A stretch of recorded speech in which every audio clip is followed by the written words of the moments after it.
Please do not hurt her. Please don't scare her. Why has Madeleine Mccann never been found? Disgraceful. It didn't seem to me that they had the benefit of a proper police investigation. And why, in the country she disappeared, have so many people made up their minds about what happened? What happened to Madeleine Mccann? The Nanny reveals what really happened, episode 3. Let's begin with our third episode of What Happened to Madeleine Mccann.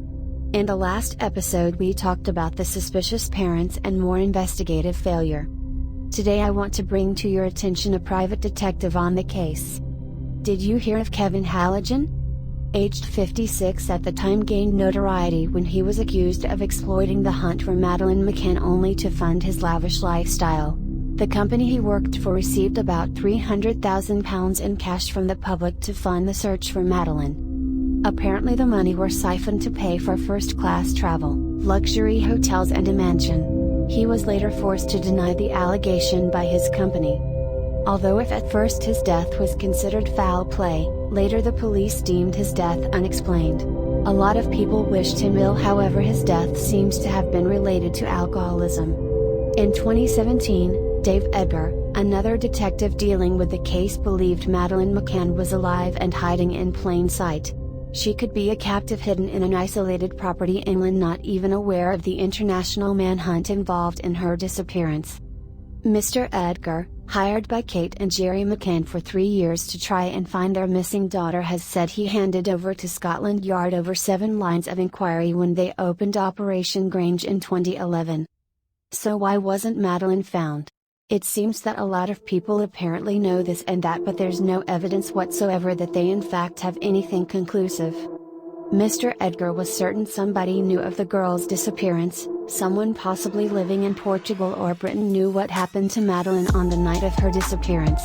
He says in his experience perpetrators always confide in someone else for whatever reason, possibly for gratification, and that person needs to come forward.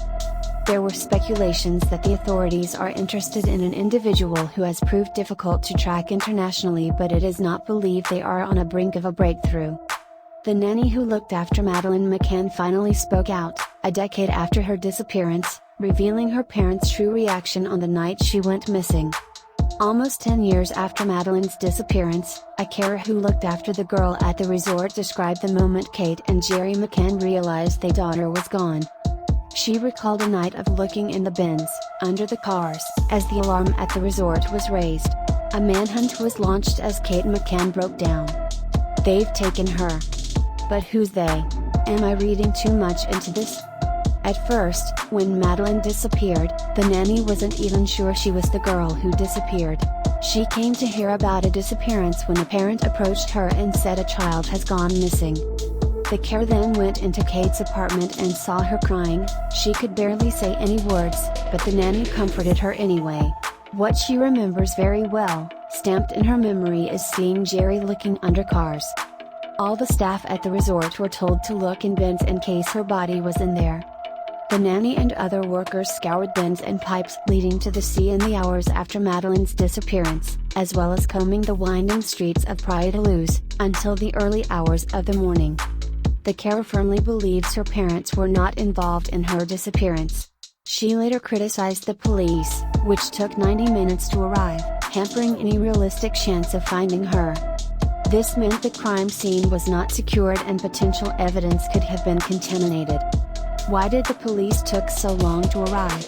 90 minutes? This is unbelievable. The former carer later claimed the resort was so unsafe, nannies were given rape whistles and were told not to leave by themselves.